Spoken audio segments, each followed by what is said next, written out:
It's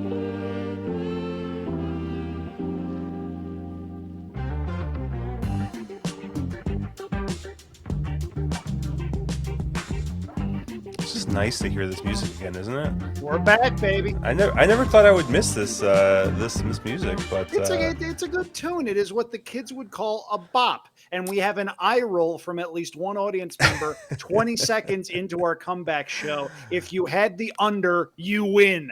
oh man, yeah, it's funny. It's funny coming up with that. Obviously, I didn't write it. The intro for our live streams and stuff, the little like jazz organ thing, is something I wrote actually because Chase was like, hey, you should write something like, oh, what is it? Is it Green Onions? Is that the name of the song? Yeah. The little organ thing, and so it was a little inspired by that, and but yeah, this one obviously not composed by us. It's from our friends at Epidemic Sound. But yeah, we're back. It's been a couple of months. I actually don't know exactly how long it's been, but it's It's been basically been about 2 since. months. I've got a pretty good gauge on it. Yeah, but this is drinking champagne. Josh Rodriguez here at Cherry Drank, Mr. Andrew Champagne at Andrew Champagne on Twitter. Andrew, how are you, my friend? I'm hanging in there.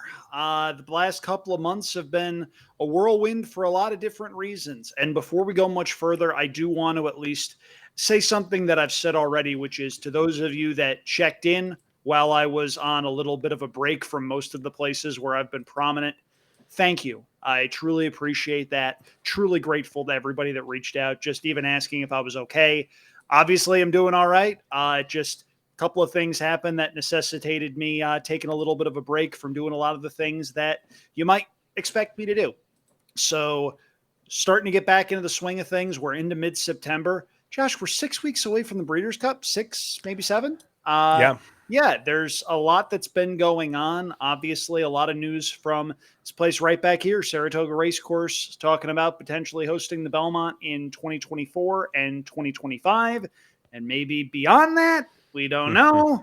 We'll see. Please, for the love of God, no. And a couple other things that we're looking forward to talking about. But more than anything, if you expressed any sort of support while I was going through a lot of things that a couple of people know about and most people don't, just know that I really, truly, honest to God, appreciated that. So thank you all very, very much. It was much appreciated when I was going through a lot of different things that piled up all at once. And thankfully, the worst of it is behind me. Turned the corner, seen a bright light at the end of the tunnel, and it was not an oncoming train. So that's always a plus. Yeah, and Andrew, I've obviously I've told you already, but a lot of people reached out to me as well, just kind of wondering, and I'm just glad that we are back.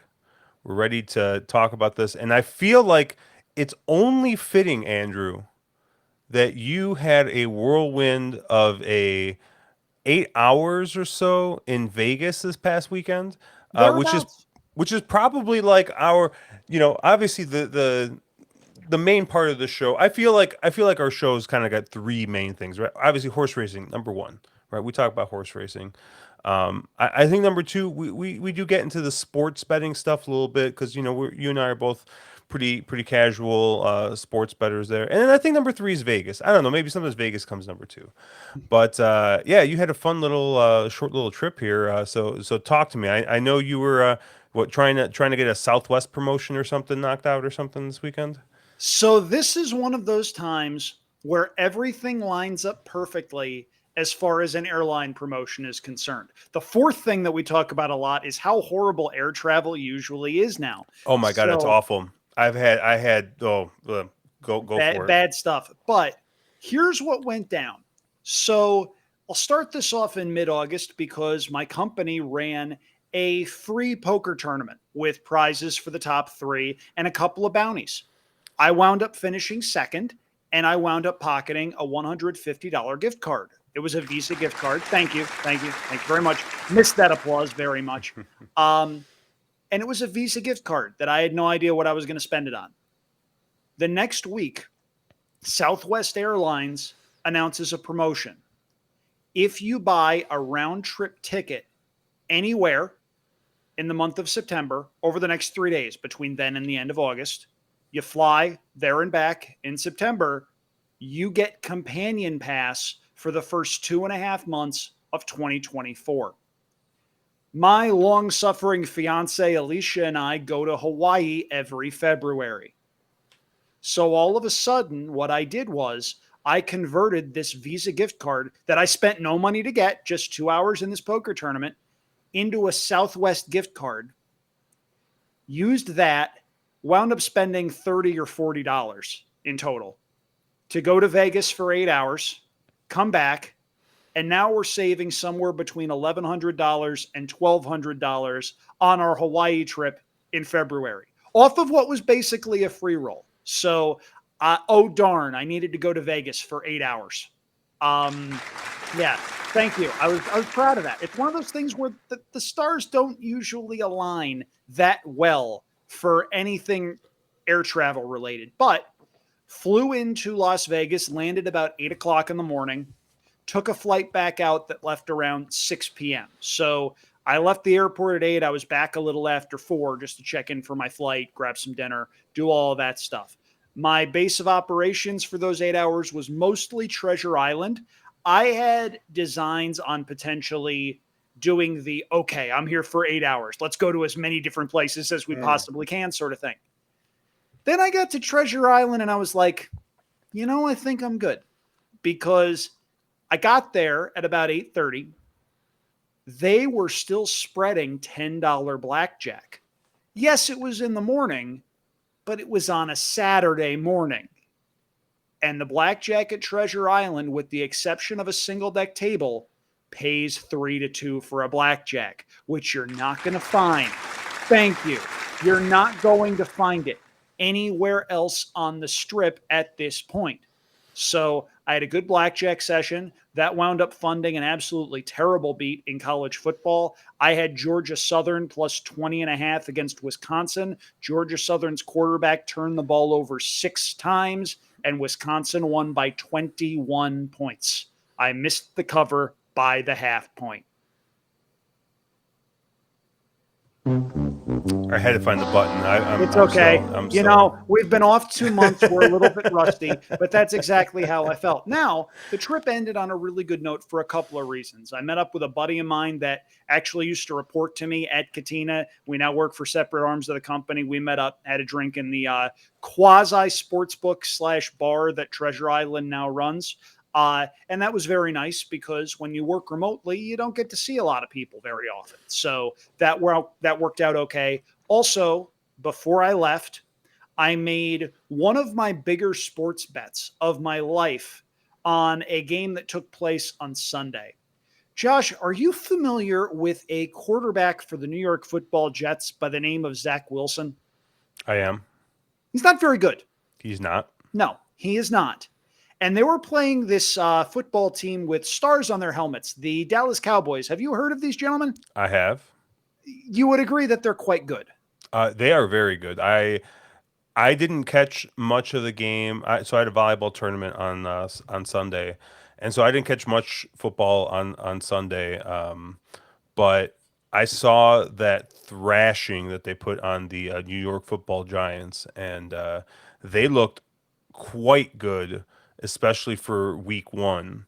So yeah. So I had the exact same opinion, and I looked up on the board, and I saw the Cowboys were favored by 7.5. Now, if you're a longtime sports bettor, that's a lousy number, because you can dominate the game, win by a touchdown, and lose. But there was this little voice in the back of my head that just kept repeating, Zach Wilson stinks. Zach Wilson stinks, over and over and over again, to where I made one of the bigger sports bets of my life on the Cowboys minus 7.5.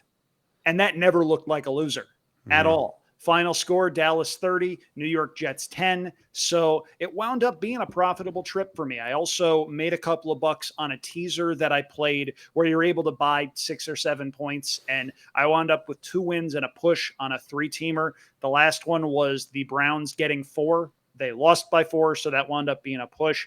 Also, shout out to our friend Nick Chubb. That did not look good when it happened.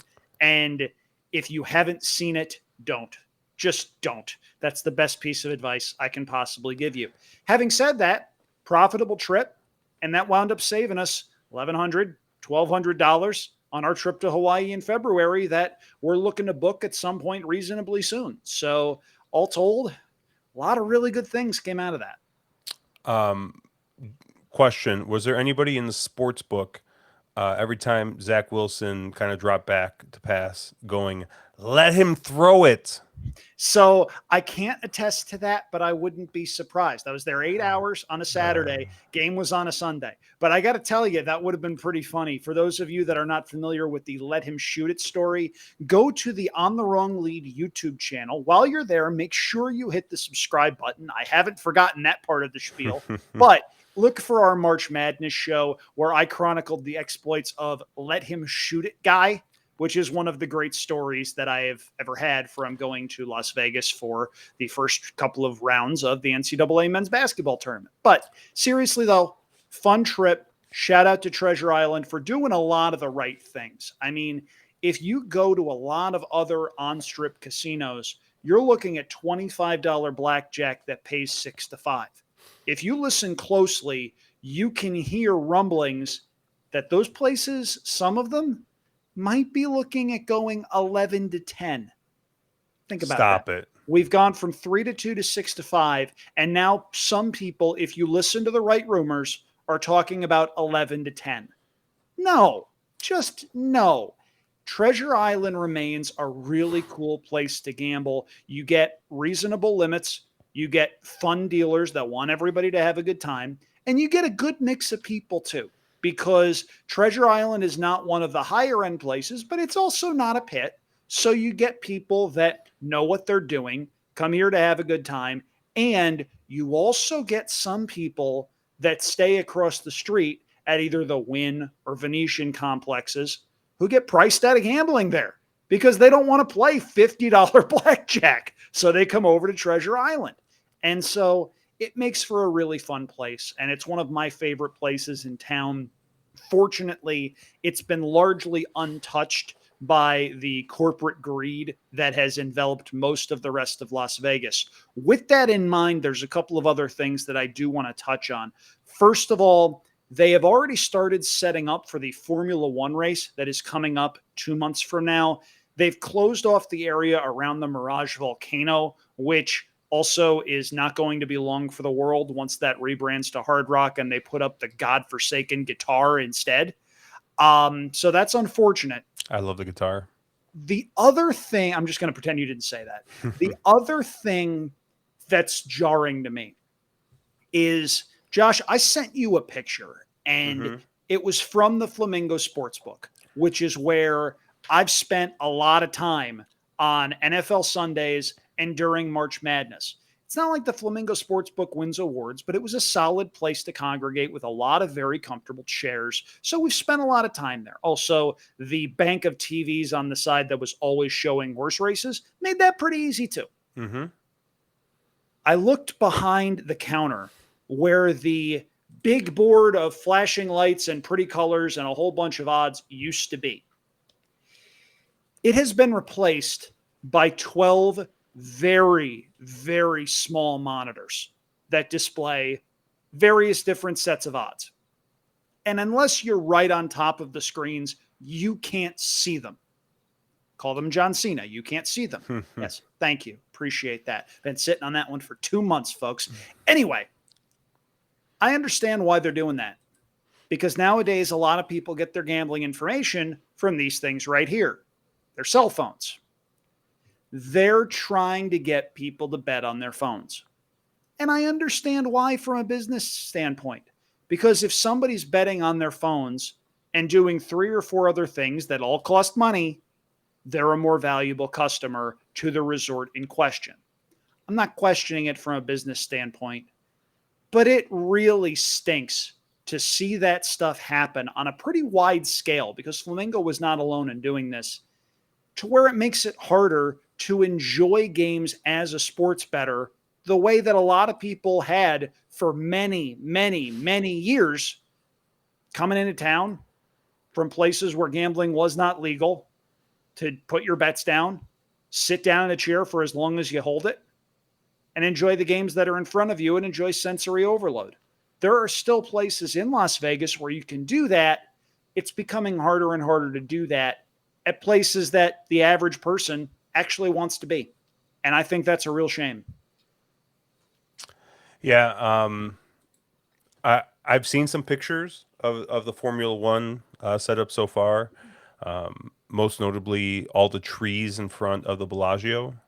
And then people, someone also said that they're going to be doing construction there, so there's a good chance like the Bellagio fountain's not going to be viewable till like December. Yep, that's about right. And that's what we're getting. Now, look, let's not get this twisted. A Formula One race in Las Vegas is going to be a pretty big deal.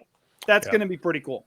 But it's, for one thing, totally priced out a lot of people. If you want your eyes to bug out of your head, go try to book a hotel room for that weekend. Also, Not anymore. Have you not heard? they what happened? They can't sell rooms. Really? Yes, I'm so friend of the show, Bill. Hi, Bill. I was talking to him, and I was like, I don't know, maybe like eight or nine, whatever, a couple months ago. It was quite a few months ago. I was talking to him, and I was like, man, I was like, maybe if I can get like a cheap enough ticket and a cheap enough room, like I'll go. And I gave up on it. But every once in a while, I would just keep logging into the MGM website, which is my well, I can't log into it now, but Nobody when I can. could log into it, maybe about a month ago, I started noticing that, wait a second, they're comping me the entire week. From I could go comp from like Wednesday when opening ceremonies are until Sunday or Monday after the race is over. And I was very confused because just a couple months ago, they were asking thousands of dollars for those same seats. And if you go on Twitter and look at some of the big Vegas news people or rumor people, yeah, they are echoing that. Hey, like the room demand's not there, and they don't know if it's because of the tickets, right? The tickets are insanely expensive. They had a $500 general admission ticket. Now, granted, $500 is a lot of money, but it's like a 3 or 4 day ticket. All your food and non-alcoholic drinks are included. So at least, right, like you get something, right? I'm not saying that it's great, but it worked out to like, $150 a day or something like that, which is a little bit, I think, easier pill to swallow when you think of it that way. Sure. But the only stuff that's available now is thousands of dollars, right, Yeah. in the grandstand or what have you. But so they're thinking either people are getting priced out or people are getting pushed out because all of this bad press. At least people who are kind of tuned into the Las Vegas stuff have seen with this construction, with this how hard it is to get onto the strip because the roads are constantly are under construction. Now all these blockades and everything are going up. Not to mention the fact, like you said, everything is just very, very expensive. Yep. Now I don't even think on Sundays you can get a seat at a sports book without paying money, which is, pretty ludicrous. And yeah, it's starting to get a little crazy. I was supposed to go in August, and we had to cancel kind of last minute. And now, my wife and I are taking our normal December trip. So that's still on the books. And it'll be fine, but I just don't know. Like the last couple of years, I've gone 3 or 4 times a year. It's probably going to be half that. I'm guessing I'll probably get 2 solid trips a year in now, just because it's just so damn expensive. And like you were saying, Andrew, with the limits and stuff, and with all that, like 6 to 5 blackjack, right? Like it sucks, right? It sucks, but if they were spreading 6 to 5 at a $5 limit, I think people would be okay. You, like you said, on the south end of the strip where I like to stay, you can sometimes still get 3 to 2 at $15. Definitely at $25 at the cheaper places. But there are definitely places that are spreading 6 to 5 on $25, Oh yeah. and that's just insanity to me. I walked through several places that wound up doing that. And it now, mind you, it was a Saturday. That's peak day for tourists. You understand some of that, but at the same time, it wasn't long ago that you could find $5 blackjack in places like the Old O'Shea's, Casino Royale, and a couple of other New places. By York, the New way, York. They always advertise that we have one $5 blackjack table. you know, Um, New York, I went once. I played at that $5 blackjack table, and it certainly seemed like they weren't exactly valuing the service at that $5 blackjack table accordingly. So I took my money elsewhere, and I have not gambled at that property since. Hit me up sometime for that story. It's a good one. But it is one of those instances where the more you look, the more you feel sort of squeezed out if you're not a high roller. And that's wildly unfortunate. Also, by the way, I mentioned Casino Royale. There are rumors out there that that property is going to be converted into a bigger hotel. And that's really unfortunate because the couple of years before the pandemic hit, they had several table games that were always affordable, that always drew a lot of people that were priced out of the other places. They had prompt drink service because the facility size was very small and servers didn't have to patrol a lot of ground in order to get to you. They also, of course, had one of the more magical table games that unfortunately is not being spread much of anywhere anymore. I am, of course, referring to Blackjack Switch. If you know, you know. But it was good to get there. It was good to scratch that itch, and it was good to use that as a means to an end so that my fiance and I, who are saving up for a wedding in June of 2025, can save a little bit of money. And I'm looking forward to that. And it's very rare that stuff works out that well. I'll be going back to Vegas in a couple of months for the traditional Thanksgiving Andrew and Dave Champagne birthday celebration. That'll be fun. Going to enjoy that thoroughly. We're also starting to plan our trip in March for the basketball tournament. But I got to tell you, when we go in November, we're staying at Orleans. We're staying off the strip. And given that we're going in right after the Formula One race, I think that's a very good idea because there's going to be a lot of cleanup going on over the course of that week. And in fact, my dad is actually going to be in a couple of days before I am. He might need to deal with more of that than I will coming in on the Wednesday of that week. So we'll see how that goes. Cross our fingers, cross our toes. But yeah, Vegas is still there. There are parts of it that are still wonderful, but there's some parts of it that just aren't quite what they used to be. and we'll have to talk about that March Madness trip because I'm about 90% March Madness, 10% NHC, which is the week, I think going to be the week before again. Right. And honestly, I probably would have been more towards. I mean, obviously, like there's always a chance I qualify. I play the Hawthorne tournaments every time they come around.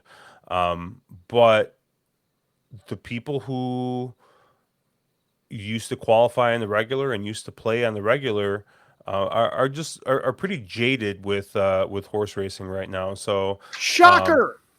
yeah, I mean, it's it's been a rough couple months, and Andrew, I always I laugh because like I was thinking about this. I'm like, man, we kind of like dodged a lot of the hard conversations this summer.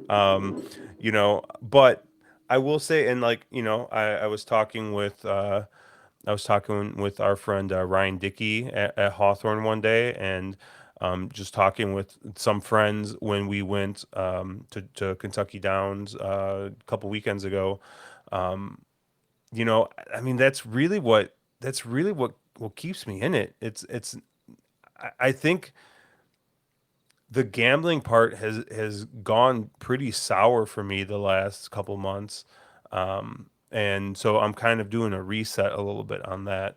But just hanging out with people at the track, going to the track, like hanging out with people, like that's really what keeps me in it at this point, unfortunately, because the gambling has been pretty tough, and the sport itself it has definitely had some tough moments this summer. But man, like, speaking of nightmare air travel to Nashville, we had a group of guys go for the weekend to Kentucky Downs. One guy got completely washed out and couldn't catch any flights. And I want to say half of the guys who were flying in had flights delayed or they had to go the next day. So yeah, flying is a nightmare. I got delayed at Albany. It was also a nightmare. I complained about it on Twitter, and apparently I'm done complaining about flight travel on Twitter Yeah, because you can't do that. You can't do that. Otherwise, the fun police will come out. Trust me, I know. I have seen screenshots. but but I mean I get it. Right? I mean there's enough negativity out there. So I get that part of it. Some of it is people who enjoy the suffering of others far more than they should. well, And we'll leave it there. luckily for me, I also enjoy the suffering of others. So maybe that's why I can see the point so well. But Andrew, the look on your face right now is just like, yeah, you kind of do enjoy the suffering of No, others. no, it's just the look on my face is one of a lot of people had better never post anything critical of anything else at all ever, Hmm. judging by Um, their own standards. And look, I had my own experience. I'm not going to go into it, but it's a shit show for lack of a better term. And when you have an airline in Southwest that has cut down a lot of their routes, specifically with regard to Albany, the thing that I have noticed is instead of running consistent routes like they had been to and from both Baltimore and Chicago, it's turned into a triangle of sorts mhm. where you wind up with, okay, planes that go in a loop all day, which is fine, except if one of those airports has a gigantic problem, everything gets screwed up. Yep. And that's what hit both of us, unfortunately. But yeah, you mentioned Kentucky Downs. I hope everybody out there really likes annual 1% takeout increases because that's precisely what we're going to wind up getting, judging by the fact that they raised takeout a percentage point so that horse players had to pay for HISA. And a majority of horse players said, okay. Yeah, I think that's a very that was a very weak argument from them. I will say, I didn't abstain completely from Kentucky Downs, but my handle probably cut in half at the least. Most of the guys I know, they still fired, and unfortunately, I mean, it's still one of the lowest takeout tracks. Now, once again, we could talk all day about this because it turns into a slippery slope. What I will say is continue to support the low takeout bets and tracks. Hawthorne, obviously, with their win play show at 12%. Shout out to Emily she's doing harness work over there now too, and shout out obviously to Optics, who happily provides us with data that we're able to Speaking share of on here. harness So work, can we shout out Pete Aiello for pinch hitting for Gabe Pruitt over at the Red Mile?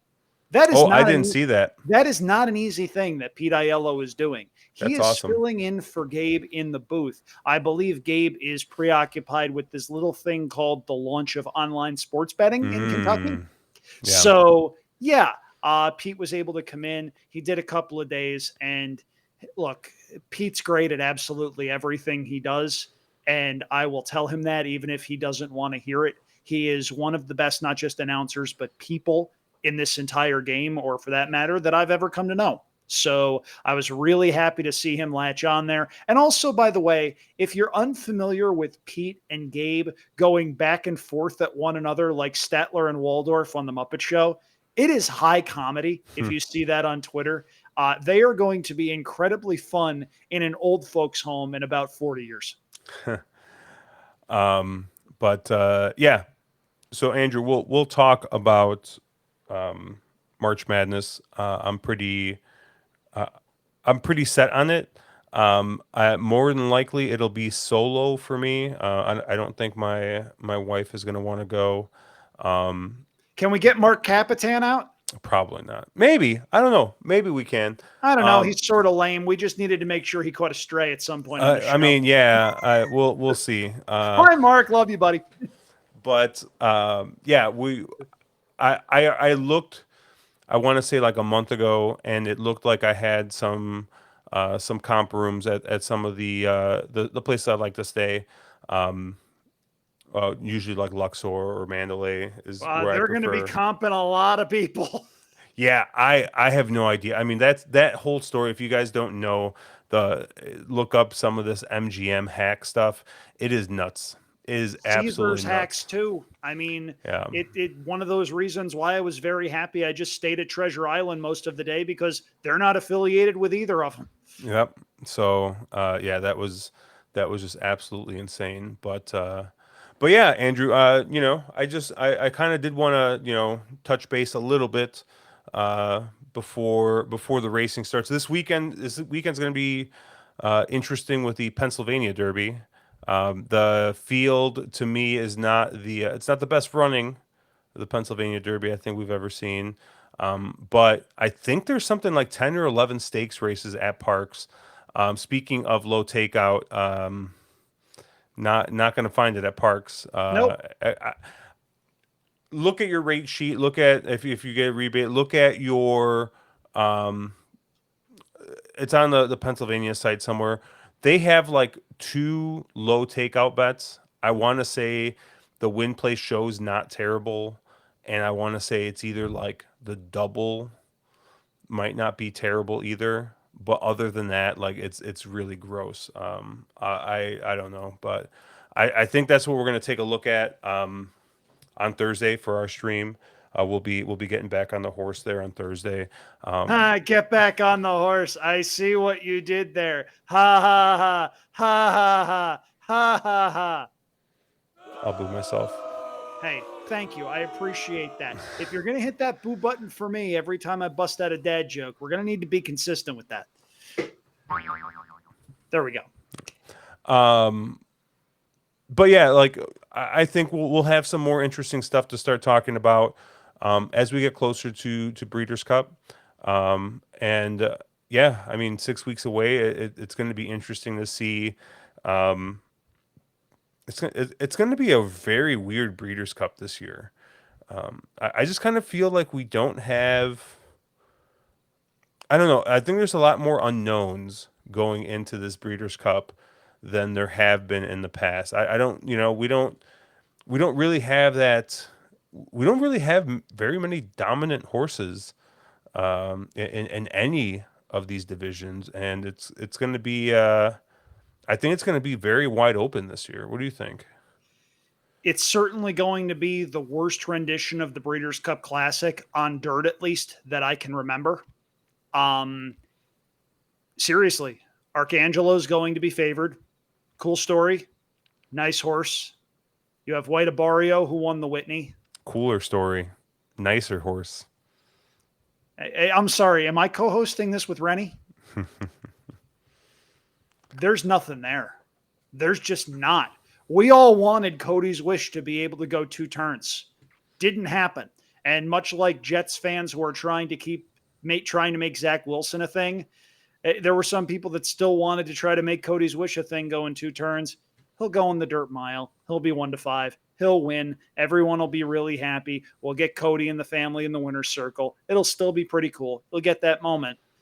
But the Classic, as far as I'm concerned this year, it's weak. There's no synonym or window dressing you can put on it. It's going to be bad. And from the standpoint of the quality of horse flesh, We saw it coming. We saw this coming. When you look at the way horses are being bred now, they run fewer and fewer times, going shorter distances for shorter lengths of time. And this is what we're left with. We're left with a weaker product. But hey, long as those horses see 200 mares every breeding season, the breeding industry is going to be the tail wagging the dog.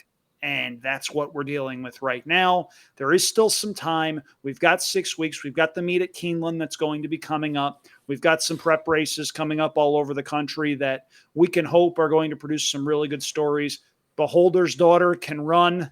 That's going to be a fun story to watch. Anytime Richard Mandella gets a nice horse, it's always fun to be able to see that. True horseman, guy that's been around forever. And my God, Mike Smith, the better part of 60 years old.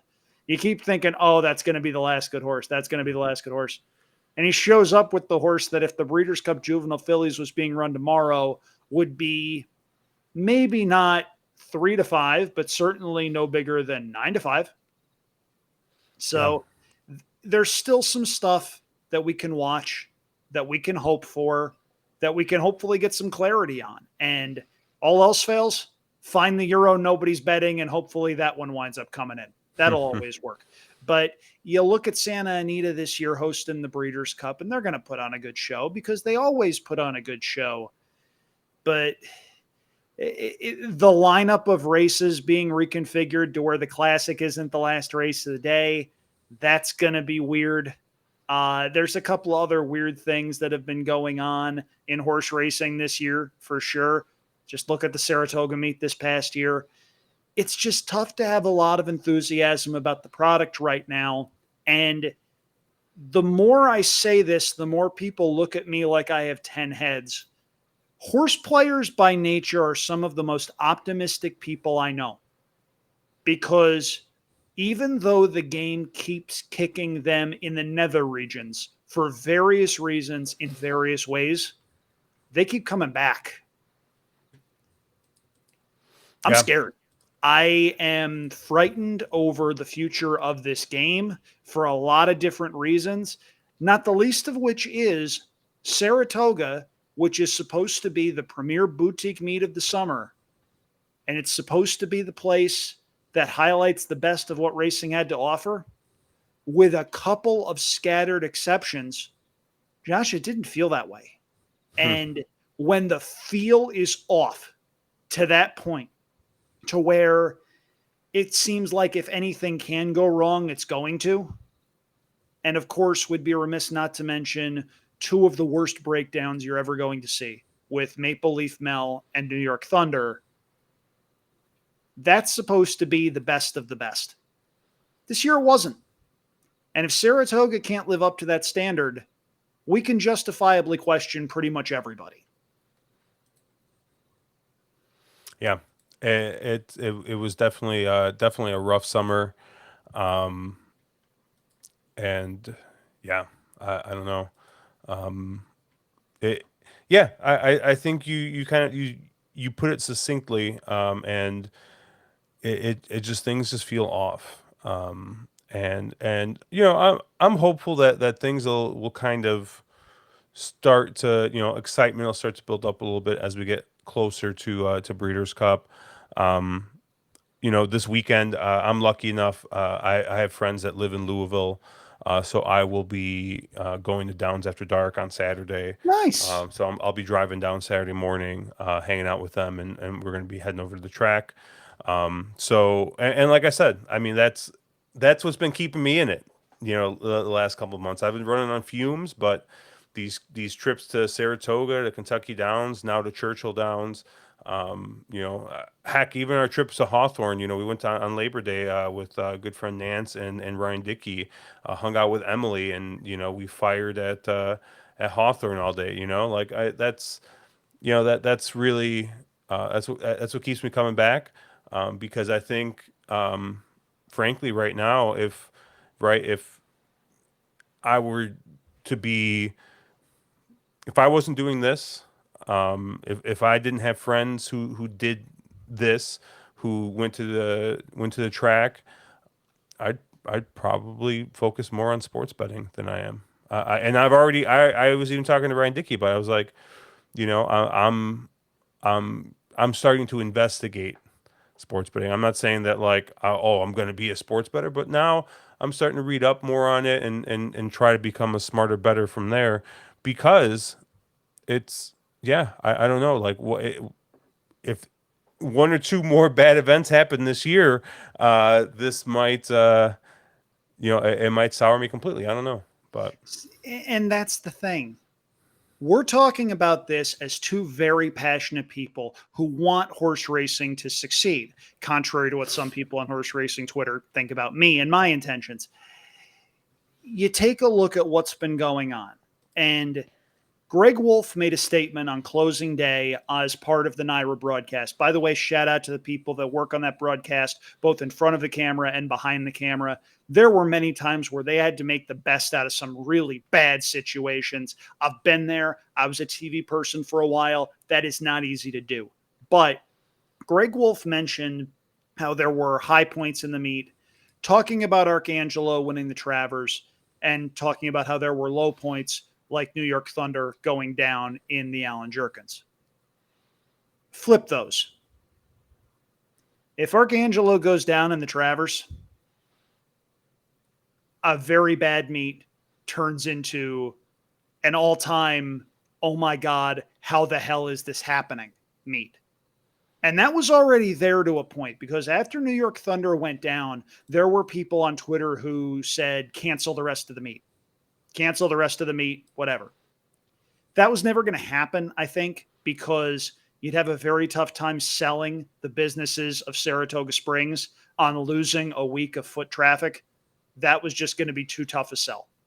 But you wind up with a situation where all of the rain that pelted Saratoga all summer long probably changed the track to some degree.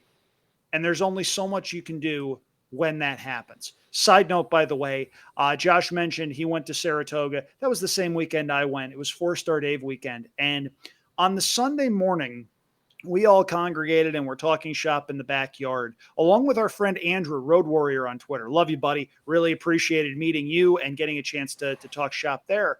But Andy Serling tweeted, much to the chagrin of some people, it's going to be a gorgeous day. Not 20 minutes after he tweeted that, the skies opened up. It wasn't for long, but it was for 15, 20 minutes. Just long enough to, I think, send a message from Mother Nature saying, don't you dare tempt me. And that's what that meet was. There were some high points. Arcangelo winning the Travers was cool. Great story in a sport that desperately needs great stories. Casa Creed winning the 4-Star Dave. Phenomenal story. You get to see a horse that's hung around for years and years and years win a really big race at Saratoga. That was cool. Got to see a couple of flashy 2-year-olds. Fierceness for Todd Pletcher the last couple days of the meet. Yikes. Freaking yikes. Those are the kinds of performances that you remember. But there were so many down points. The breakdowns that we mentioned, the stuff that happened with the pick 5 on a Saturday and surfaces switching with 1 minute to post that I, by the way, got killed for my reaction on. And I just want to point something out really quickly. My reaction was basically I needed to know more about the communication that went on before I bashed NYRA. As it turned out, NYRA tried to lobby for 10 or 15 extra minutes so bettors could change their tickets. And the New York Gaming Commission rebuffed those efforts. So to everybody out there that tried to bash me and tried to say I was trying to get a job with NYRA, can we admit that I was at least partially right? Thank Never. you. No, at least one of them won't. Anyway, it's just a case where, as I've mentioned, Saratoga didn't feel like Saratoga. And it's beyond that. It felt that way to the point that I don't know if it's going to feel like Saratoga next year. And I understand that the Belmont coming to Saratoga in 2024, which, look, they say it's in the process. I can't see it not going there with everything that is out there. Yeah, it's going to be great for the town. And yeah, it'll be cool to see it there. But I'm not crazy about shortening the race. I'm not crazy about altering a lot of these other races that maybe the Belmont brings with it. I'm not crazy about the fact that Saratoga is almost certainly going to charge pretty high ticket prices because Saratoga is only going to fit about 50,000 people as opposed to the 80 or 90,000 that would otherwise be in attendance downstate. And I'm not crazy about the precedent it sets for expanded Saratoga meets when the appeal of Saratoga is that it's short, it's a boutique meet, and for 40 days, you get the best of what racing has to offer. I don't know if that can be sustained for a longer period of time, especially when it couldn't be done in any way remotely close to that this past summer. Yeah. I can still bring the mood down just as well as anybody on horse racing Twitter, Josh. I haven't lost that. Thank you. But no, and kidding aside, I say that not with an ounce of joy on my face. I want this to work.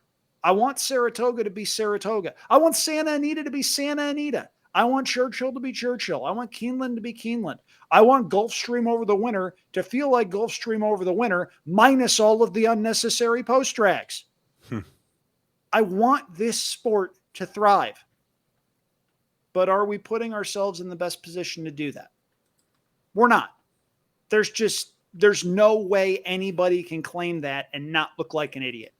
And there's a lot of things that have to get fixed. There's a lot of things that need to be reexamined, and they need to be reexamined sooner rather than later, because on some of these matters, we've kicked the can down the road for months, years, decades, maybe. There's a lot of things going on in this game that if you're looking at this, why would you want to get involved versus taking minus 110 on the Cowboys, minus 7.5 over the Jets? That question's becoming harder and harder to answer. And that's something that horse racing is going to have to contend with moving forward. Locally, some good news, I think, here in Northern California. Golden Gate Fields is likely to run in the winter and spring months up until June. That was always the sensible move. It gives people an opportunity to be able to plan their stuff out more, as opposed to the Stronach Group earlier this year saying, hey, surprise, we're closing in December. So that's a good thing. That gives a lot of people that have been embedded in the Northern California circuit some time to figure out their next steps, sometimes to, in some cases, say goodbye to the industry, some time to see where things are going at Santa Anita as far as if they're going to add a fourth day of racing every week like they were originally planning on, or if there's going to be space for the Northern California people to come down. It also potentially gives the Northern California Fair Circuit an opportunity to examine the calendar and say, okay, is a 10-month-long fair circuit going to work starting in 2025? So we're going to end on a good note, I think. That's good news. I'm happy about that. A lot of good people get 6 extra months to do things that they do pretty well. Yeah. I was glad to see that it seemed like cooler heads prevailed there, at least for a couple more months, and hopefully a couple more months of the golden hour, which is one of the most fun bets to play in horse racing. But great wager. Yep. But I already kind of said what I'm going to be doing this weekend. I'll be at Churchill Downs this weekend. Andrew, what do you got going on this week? I'll be looking at wedding venues. We've been looking at wedding venues. Actually, it's pretty cool. We've been looking at wedding venues for the past several weekends. We found a couple that we really like. We're checking out a couple more that are owned by the same company up here in Northern California. So hopefully we'll be able to have that set sooner rather than later. I've already told a buddy of mine who I just found out today got engaged himself that there is a date that he needs to stay off. And I feel like I've got the right to do that because I was engaged first. So hopefully we'll be able to get a venue set sooner rather than later. That's obviously the big thing as far as planning weddings is just get the venue set, get as much set as you can, as far in advance as you can, and then hopefully minimize some of the stress down the road. So fingers, toes, and eyes all crossed on that. But yes, Saturday is going to be looking at a lot of wedding venues. Probably for me, putting together a stable dual entry for the event at Parks, because some of the bigger contests I still enjoy playing there. So we'll see how that goes. And also, just from a takeout standpoint, it's a little bit more fun and you get a little more bang for your buck than feeling like you're getting hosed by ridiculously high takeout at a track you don't usually play. So might be doing that. And then Sunday, sitting in front of my couch, I just bought a new 50-inch television that I've installed in my living room. So it looks fantastic. And it's great for watching Red Zone on Sundays. 7 hours of commercial-free football, yada, yada, yada, yada. So that's the plan. The witching hour. Yes, many witching hours, actually. It looks as though the NFL may have finally gotten the memo as far as splitting up the 10 a.m. and 1 p.m. games out here on the West Coast. There was nothing worse than when you have 9 games in the early window and 3 games in the late window, and then the pace just slows to a crawl, and you can tell Scott Hansen's reaching for stuff to try to pass the time. But first couple of weeks have been great. 5-1 combined in my 3 fantasy football leagues, by the way, as I sprained my shoulder, patting myself on the back. Going to be limited in practice tomorrow and probably questionable on Sunday. But at any rate, a lot of fun things going on. Above all, though, excited to be back doing this. This is fun. It's always going to be fun. And we'll hopefully have a lot to go through over the course of the next couple of weeks with some of the fall meets that are going to be coming up. Looking forward to diving back in with you because I agree. It's more fun when you're doing this stuff with people. If it's an isolated endeavor and you're constantly getting kicked in the gut over and over, it's just not fun. Misery loves company. Absolutely. And that's going to do it for us. Obviously, check Andrew out at Andrew Champagne on X.com. That's just kidding. Well, I'm on X until they try to make me pay for it. In which case, God, we don't have time. We don't have time for that conversation. I'm at Cherry Drank. Obviously, check us out at ontherwronglead.com.